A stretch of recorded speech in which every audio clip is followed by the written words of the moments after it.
Hey guys, welcome back to the channel. It's Danielle here, and in today's video I want to show you a game that you can play to help develop your vocabulary. Like I said in a previous video, it's really important to get a lot of repetition in when you want to build your vocabulary. Repetition makes language sticky.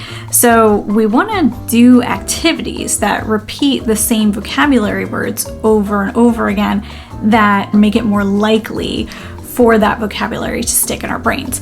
So I came up with a game that I like to play with my students. I call it 5x5 story. So in 5x5 story, you'll have 5 vocabulary words and you'll use each of those vocabulary words 5 times in the story.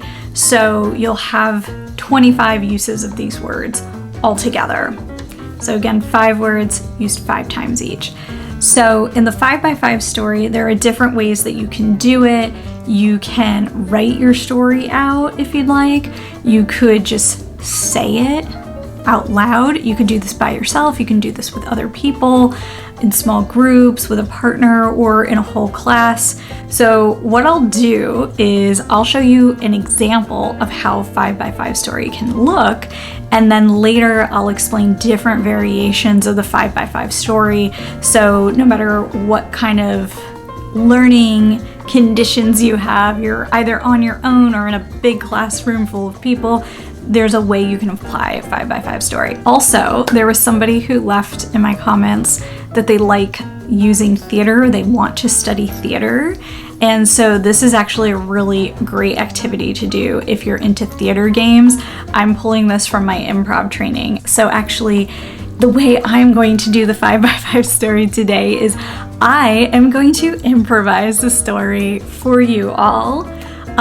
You'll just have to trust that it was improvised because obviously this is pre-recorded. So anyway, what I will do is I will go on a website called randomwordgenerator.com because I obviously already speak English, so I don't need to practice any specific word. So I will just pull random words from that website. If we were in a live theater, I would just ask you guys, give me 5 words, and then you would give them to me. But obviously I can't really do that right now. So I'm gonna go on this website called randomwordgenerator.com and have that website give me the 5 words. So the words they gave me, okay, this is like the audience shouting words to me. The words they gave me were cute, appendix, characteristic, ride, and repetition. They gave me the word repetition. This is perfect.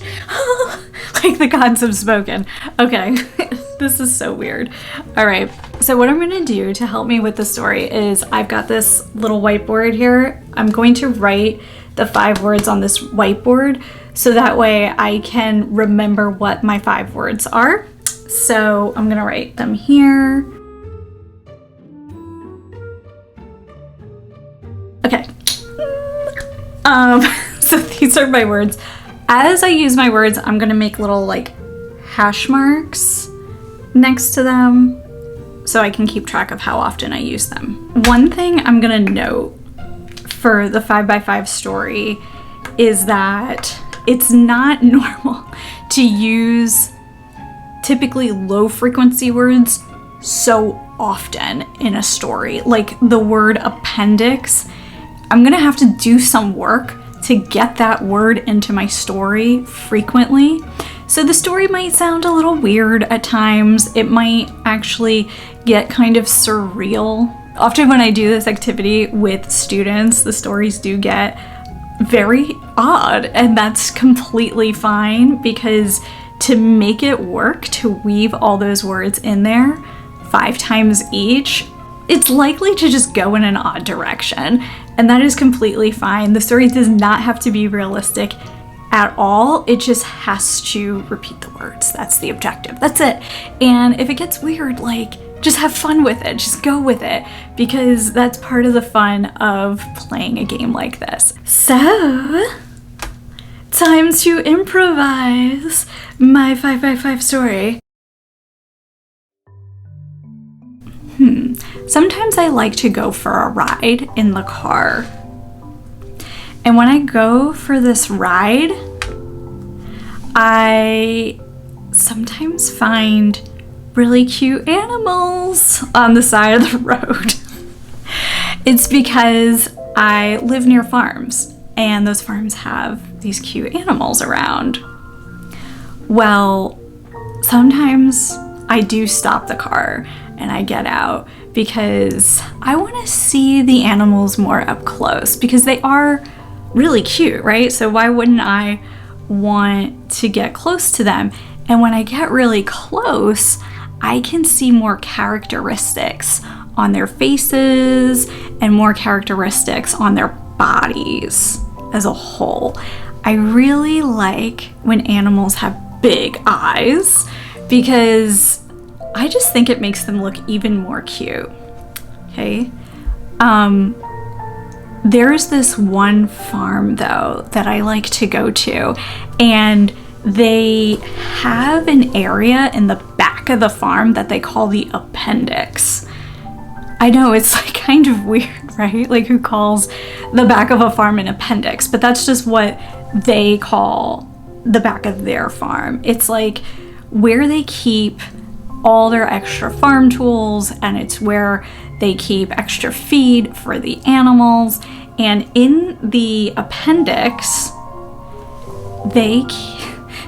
there's this really cute lamb that's been living there. Like, it doesn't like to get near the road, so you have to go back there to find this particular lamb. Okay, and I don't know if the farmer likes that I go back there, but they don't say anything. And it's like every time I go on this ride, it's like every repetition of this ride, what I do is I go back to this back of the farm to visit this really cute lamb. So you can see how I'm doing so far. Okay. And this lamb, in addition to having big eyes, has more characteristics that I really like. It has really short legs, like really big eyes, really short legs. Like, how did this lamb come out like this? And it seems like it's kind of hard for this particular lamb to walk. So sometimes what I like to do is to get a little like scooter and put the lamb on the scooter so it can ride on the scooter around the back of the farm in there. But it really doesn't like to leave that back area. It really likes to stay there. So the ride can't be too far. It has to stay within that little area, you know. So one day I took a ride out to the farm, and the lamb wasn't there. And so I talked to the farmer who owns this farm, and he said that the lamb had a problem with its appendix. So apparently, like, the lamb wasn't feeling well, and they took it to the animal hospital, and the vet there said that the lamb's appendix had a problem and it needed surgery. It turns out that this was not the first time that the lamb got sick. It's kind of like a repetition for this particular lamb to get sick. And the farmer was wondering if he should even keep the lamb. Like, if it's causing so much trouble, like, should we keep it? But the lamb was just so cute that his family was like, don't you dare do anything to that lamb. We have to keep it.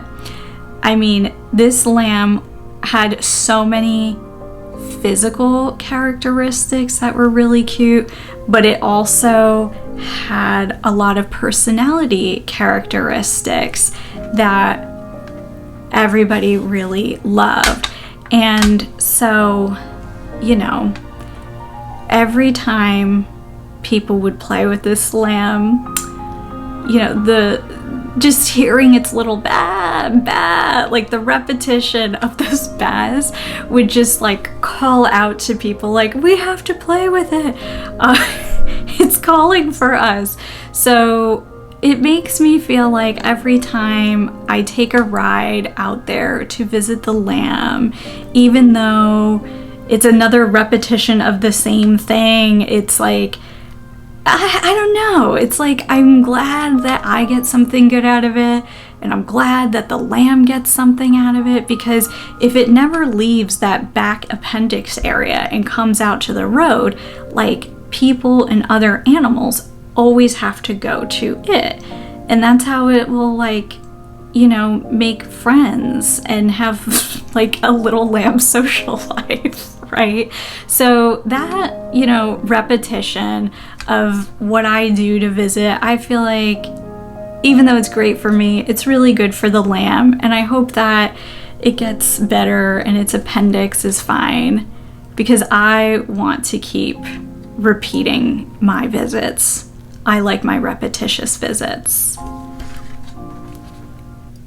Here's my little hashtag list, okay? So I went over on almost all the words. Like, I did 7 cutes, 7 appendix, 6 rides, 6 repetition, right? And characteristic I did 5 times, right? I just had to do 5. So you can go over, that's completely fine. This story, I just made the whole thing up. I don't know a farm near me that has a cute little lamb living in the back that won't come to the road and see people, but we'll let people go to the back and see it, okay? So you can see, like, you can just let it riff, like, follow wherever the story is taking you, and let the words lead you in a direction, so that way you have somewhere to go. In this story, you probably could sense that I was trying to make some words work. Like, the word repetition in this story didn't feel like it perfectly fit, so I had to find a way to weave it in, especially over and over and over again. But I made it work, you know, it was a little, but it worked, right? So that's all we need. It doesn't have to be perfect. Like I said, it just has to work. You can do this yourself by making up the story yourself, but it's also super effective if you hear 5x5 stories. So you can use 5x5 story as a listening activity, as well as one that you write or just say on your own. You'll also notice that in the story, like, I use the word characteristic and appendix differently. So an appendix being like something added onto the back, and as like an organ in the body. Characteristic I use to talk about physical and also like personality traits, and that's fine too. Like, if you have a word that has multiple meanings and you know those multiple meanings, that's fine.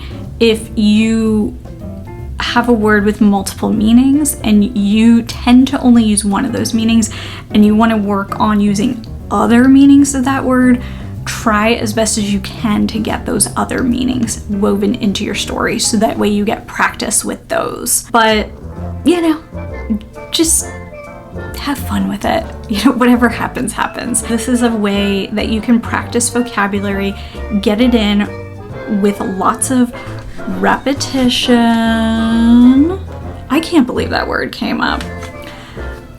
Anyway, randomwordgenerator.com, you pulled through. Yeah, just get in lots of repetition of those words. Have a lot of fun with it. Like, this isn't a game that you have to take really seriously. It's just a game to give yourself a fun challenge and see what you can do. If you're more at a beginner level, this will be challenging for you. You'll use more high frequency words. That'll be easier to keep bringing up in a natural sense, but the story is going to probably be really simple, short, and boring, but that's okay, you know, because you're a beginner. And then as you get more advanced, your stories will become more interesting and probably more fun to make. But at any level, this is an activity that could be worthwhile for you to do. So I would love to hear if you've tried it. Like, I want to hear what happens. comments. You can tell me what your story was about. If you wrote your story out, you can put the whole thing in the comments. Like if it's in English, I'll read it. If it's not in English, I'll probably hit translate, but I'll still read it. I'm just super curious to hear it, how it goes. And then what I'll do is I'll make a follow-up video to this where I will explain different versions of this game that you can play depending on if you're on your own, you're with a few other people, or a big class of people, okay? So stay tuned for that, and I will see you there.